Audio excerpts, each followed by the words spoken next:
Kandoua est étudiante en gestion de la protection sociale. La précarité, elle l'étudie, mais elle la vit aussi au quotidien. Une fois son loyer payé, il ne lui reste plus grand-chose pour faire ses courses. Quand tu touches que la bourse, quand tu n'as que la bourse, c'est que derrière, tu n'as pas les parents.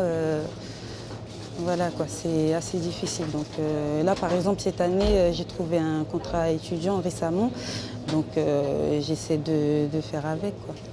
Depuis 2 ans, elle se rend donc dans cette épicerie solidaire réservée aux étudiants et aux jeunes travailleurs et où les produits coûtent 7 à 8 fois moins cher que dans les grandes surfaces. 7,91. Et en réalité, ça aurait fait presque 40 €.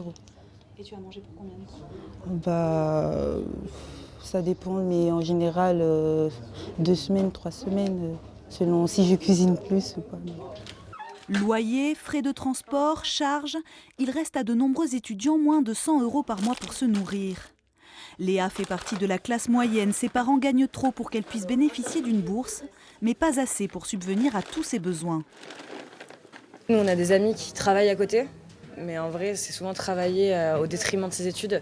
C'est compliqué la vie d'étudiant, surtout quand on a des belles volontés de faire 5 ans d'études, c'est bien, mais il faut arriver à suivre pendant 5 ans niveau financier, quoi, 5 ans sans aucun travail, et avec le minimum, quoi. À son ouverture en 2012, l'épicerie solidaire accueillait 12% des étudiants de Bourges. Ils sont aujourd'hui plus de 30%. Malheureusement, ils ont de moins en moins de ressources avec les appels qui diminuent, les bourses aussi qui diminuent. Il y en a qui, d'une année à l'autre, perdent la bourse ou perdent 200 à 300 € de bourse. Donc malheureusement, ça les rend encore plus précaires. Cette année, sur les 5000 étudiants de Bourges, 1375 sont bénéficiaires de cette épicerie solidaire.